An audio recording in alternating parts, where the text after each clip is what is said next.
श्री स्वामी समर्थ सर्वांना happy new year. तर आम्ही गाडी का घेतली, गाडी आजकाल काळाची गरज का बनवली आहे, याच्याबद्दल मी आज थोडेसे बोलणार आहे. तर आजकाल समाजामध्ये गाडी घेणं खरंच खूप इम्पॉर्टंट झालं आहे, कारण त्यात बदललेली लोकांची मानसिकता आहे. मी यामागे गाडी घेण्याच्या मागे 2 वर्षाचा आमचा संघर्ष आहे. मी 30 किलोमीटर लांब असा प्रवास करून जॉब करत होती. जॉब करताना रोज प्रवासामध्ये भांडणं होत असतात, कारण की बसमध्ये, एस-टीमध्ये कोणी कोणाला जागा देत नाही. आजकाल म्हातारी माणसं, अपंग माणसं एस-टीमध्ये चढतात, पण लोकांमध्ये माणुसकी फार फार कमी होत चालली आहे आणि त्यांना कोणीच जागा देत नाही. तरीसुद्धा आपल्याला रोजची लाईफस्टाईल जगवायची असते, काढायची असते, त्यामुळे आपल्याला जॉब हा करावा लागतो. आपण मिडल फॅमिलीमधली लोकं आहोत.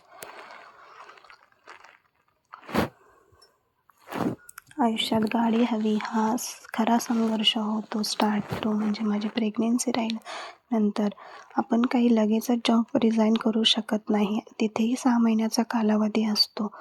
तर जेव्हा मी प्रेग्नेंट राहिले, तेव्हा आम्ही जेव्हा एस-टीमध्ये ट्रॅव्हल करायचो, तेव्हा कोणीही सीट देत नसायचं आणि जरी आपण कोणाला सांगितलं की आम्ही प्रेग्नेंट आहे, पण लांबचा प्रवास असल्यामुळे कोणीही आपलं सीट देत नाही. उलट ज्या स्त्रिया, काही लोकांची मेंटॅलिटी खरंच खूप खराब असते आणि ते लोक असं बोलतात की प्रेग्नेंट आहे तर घरी बसायचं, जॉब कशाला करायचा. आता जॉब करणं हे काही लगेच तर जॉब कोणाला रिझाईन करता येत नाही. दुसरं म्हणजे त्या व्यक्तीची फॅमिली कंडिशन पण, फायनान्शियल कंडिशन पण असावी लागते ना. पण लोकांना आजकाल समजत नाही. लोकं खूप उद्धट बोलतात. एक वेळ जेंट्स तरी समजून घेतात, पण स्त्री असून स्त्रीला लवकर समजून घेतलं जात नाही. जेव्हा आमची खरी स्ट्रगल होते ते म्हणजे एस-टीचा प्रवास, कंटिन्युअस 30 किलोमीटर जाणं आणि कोणीही सीट न देणं, कंडक्टर्स वगैरे उद्धट बोलणं. जेव्हा आपण रांगेतून तिकीट नाही घेतलं किंवा आपल्याला उभं राहता येत नाही रांगेमध्ये जास्त वेळ, प्रेग्नेंट असल्यावरती वॉमिटिंग्स होणं, स्टार्टिंगला मळमळ होणं. एस-टीच्या प्रवासाने आपल्याला कंटिन्युअस त्रास होत असतो. डिझेल, पेट्रोलचा वास, पोल्युशन, आवाजांमुळे. तर तो सगळा त्रास आपण सहन करत असतो आणि त्यात लोकांचा प्रवासात होणारा त्रास. कंडक्टर लोकही आपल्याला लवकर तिकीट देत नाही. ते म्हणतात रांगेत उभे राहा, आणि त्यांना जरी आपण सांगितलं की आपल्याला एस-टीचा प्रवास करायचा आहे, तर आपण एकदा असेच झाले, नवीन कंडक्टर आले होते. आम्ही त्यांना म्हटलो की आम्हाला तिकीट द्या, तर ते कंडक्टर म्हटले तुम्हाला रांगेतच उभे राहावे लागेल. तर माझे मिस्टर आले की नाही, तिला जमणार नाही उभं राहायला, तुम्ही तिकीट द्या, तिला बसू द्या एस-टीमध्ये. तरीही ती कंडक्टर काही ऐकत नव्हती आणि मग त्यामुळे रोज रेग्युलर प्रवासासाठी माझे मिस्टर तिकीट काउंटरला उभे राहायचे. मी एस-टीमध्ये बसायचे, पण लोक तुम्ही का बसलात यावरून भांडण करायचे. आपण त्यांना रिझन सांगितलं तरी लोक उलट उद्धट बोलायचे की नाही आम्हाला पहिला बसायचं आहे आणि मग असं प्रेग्नेंट आहे तर आम्ही काही करू, तुम्ही घरी बसा, तुम्ही जॉब करू नका. खूप स्ट्रगल असते लाईफमध्ये. तर प्रत्येकाला माझं हेच सांगणं आहे की प्रेग्नेंट असू द्या, प्रेग्नेंट वुमेन असू द्या, अपंग असू द्या, सर्वांना जागा ही दिली पाहिजे. कारण प्रेग्नंट असल्यामुळे त्यांना होणारा जो त्रास असतो तो कोणीही समजू शकत नाही. दुसरे म्हणजे जेव्हा आम्हाला लांब रेग्युलर असा त्रास तर होतच असायचा. इव्हनली जे माझं माहेर जे आहे ते मुंबईला आहे, तर मुंबई टू पुणे एस-टीचा जो प्रवास असतो तो करताना सुद्धा भरपूर चॅलेंज येतात. कारण रक्षाबंधन वगैरे अशा सणांच्या दिवशी आपल्याला जर माहेरी जायचं म्हटलं तर आपल्याकडे गाडी नसल्यामुळे आणि ऐनवेळी गाडीचं भाडं, प्रायव्हेट गाडीचं भाडं खूप वाढवलं जातं. एका सीटचे 500 रुपये, 400 रुपये घेतले जातात. इव्हनली प्रायव्हेट गाड्यांचाही प्रवास सोपा नसतो आणि काहीच सोपं नसतं हो मिडल फॅमिलीमध्ये.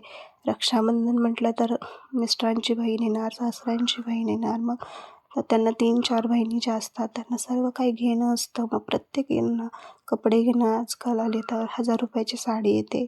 मग सर्वांना असं कपडे, सासूचे भाऊ-भावजई असतात, सर्वांना असं काही ना काही गिफ्ट घेणं आणि पुन्हा असा 5 ते 6 हजाराचा प्रवास करणं आपल्याला परवडत नाही. मग आपण एस टीने प्रवास करतो, पण एस टीमध्ये लोक समजून घेत नाहीत. जेव्हा आम्ही एकदा एस टीने प्रवास करत असताना झाले असे की कंडक्टरला आम्ही तिकीट मागितलं आणि कंडक्टरला रिक्वेस्ट केली की आम्हाला एक सीट, मिस्टर रिक्वेस्ट करत होते की एक सीट मिळेल का, ती प्रेग्नेंट आहे. तरी कंडक्टरांनी विचारलं 2-3 जणांना, पण कोणीही स्टँडिंग इव्हनली उभं राहायला तयार नाही, कारण त्यांचंही बरोबर आहे, लांबचा प्रवास आहे, पुणे टू मुंबई, कोणीही सीट द्यायला तयार नव्हतं. पण मला म्हणायचं असं आहे की काही लोक असे असतात की त्यांची मुलं 7-8 वर्षाची असतात आणि त्यांना स्पेशल एक सीट दिलं जातं. तर ठीक आहे, तुम्ही रिझर्वेशन केलं आहे, पण जर एखादा माणूस प्रॉब्लेमॅटिक असेल तर त्यांना तुम्ही थोडीशी जागा द्या ना. आपल्या मुलांनाही संस्कार शिकवा की दे त्यांना जागा. पण लोकांची मानसिकता तशी नाही आहे. ते बोलतात की नाही आम्ही रिझर्वेशन केलेलं आहे, तुम्हाला इथे बसायचं नाही आहे, असं इव्हनली उद्धट बोलतात. आणि सर्वांना रिक्वेस्ट करून कंडक्टर शेवटी आम्हालाच म्हटले, प्रेग्नंट आहे तर तुम्ही रिझर्वेशन करायचं, असं नाही चालत ताई, आता तुम्हाला इथं स्टँडिंग होणार नाही, प्रवास लांबचा, तुम्ही खाली उतरा आणि प्रायव्हेटने बघा. नंतर आम्ही खूप प्रायव्हेटने पण ट्राय केले, पण प्रायव्हेटने पण ट्राय करत असताना झाले असे की सर्व प्रायव्हेट गाड्या पण फुल होत्या. रक्षाबंधन असल्यामुळे मुंबईकडे जाणाऱ्या येणाऱ्या गाड्या भरपूर अशा फुल जात होत्या. एस टी पण फुल होत्या. आणि मग फायनली मला असं वाटलं की आता काही सक्सेस होत नाही मुंबईला जाणे. मग आम्ही बनगर फाट्याला उतरलो. त्या एस टीतून जुन्नर टू बनगर फाटा फक्त गेलो, बनगर फाट्याला उतरलो आणि मी असंच म्हटलं, स्वामींचं नाव घेतलं आणि म्हटलं की स्वामी राया, मला तर जायचं आहे रक्षाबंधनला. मग फायनली अचानक माहीत नाही कुठून असे, पण एक पोलीस होते, ते त्यांची स्वतःची गाडी होते, ते चालले होते मुंबईला. आणि मग त्यांनी आम्हाला असंच स्वतःहून आले आणि विचारलं की तुम्हाला यायचं आहे का.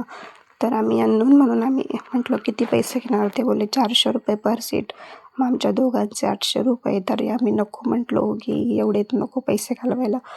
मग त्यांना आम्ही सांगितलं की मग तरी ते आम्हाला कन्व्हिन्स करत होते, चला चला. तर मग आम्ही म्हटलं आम्ही तुम्हाला जास्तीत जास्त 200-250 रुपये देऊ. तर ते म्हटले ठीक आहे चालेल. आणि स्वामींच्या कृपेने मग त्यांनी आमचे दोघांचे 500 रुपयेच घेतले.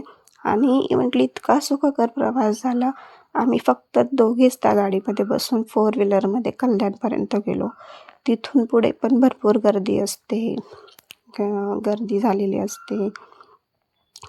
ट्रेनमध्ये रश भरपूर असते. असं ऑटोमध्ये म्हणा, घरी जाताना म्हणा, भरपूर प्रवासात त्रास होत असतो. आणि त्यात असते लोकांची मानसिकता. ते तर झालं प्रेग्नन्सी जर्नी. पण त्यानंतर जे असते ती असते बेबी झाल्यानंतरची पण जर्नी.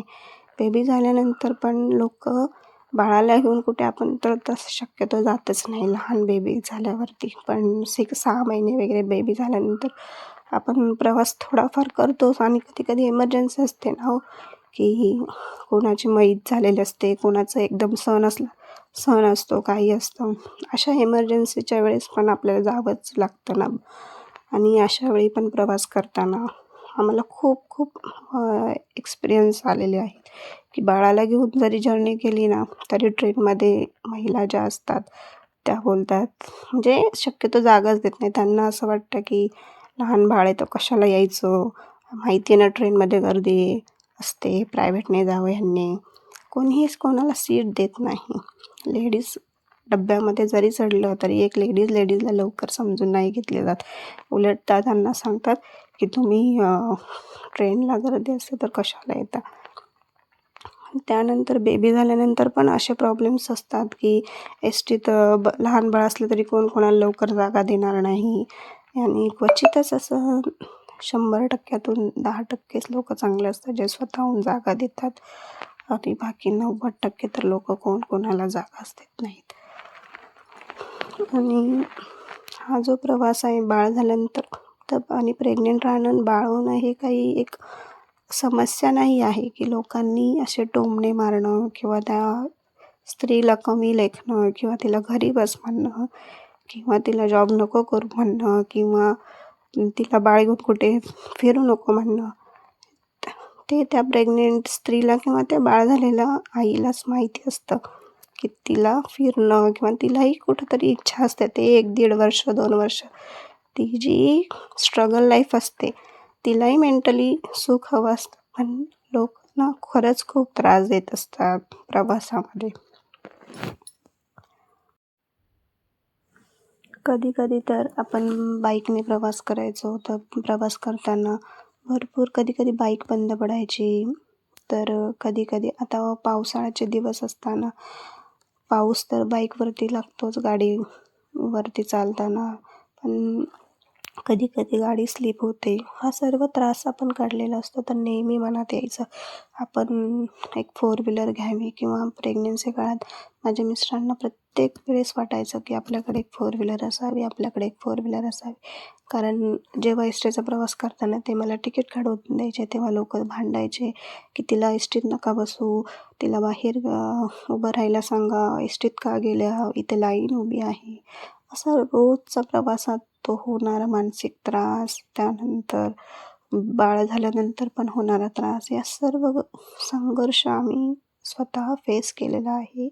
आणि त्या प्रत्येक क्षणाला आम्ही हेच म्हणत होतो की आम्हाला एक गाडी हवी, आम्हाला एक गाडी हवी. आणि फायनली देवाने आणि माझ्या मिस्टरांनी एक निश्चयच केला होता की आमची लाईफ तर अशी चालू आहे पण आमच्या बाळाची लाईफ अशी नसली पाहिजे. आणि त्यांनी एक निश्चय केला होता की बाळाचा जो वाढदिवस असेल त्याच्या आतच आम्ही एक 4 व्हीलर गाडी नक्की घेऊ. आणि खरंच सांगते आज बाळाच्या बड्डेला 2 महिने पेंडिंग आहेत. पण त्यांनी अतोनात रात्र कष्ट करून रात्रीचं, दिवसाचं शेतीची कामं, कन्स्ट्रक्शनची कामं, सर्व असे कामं करून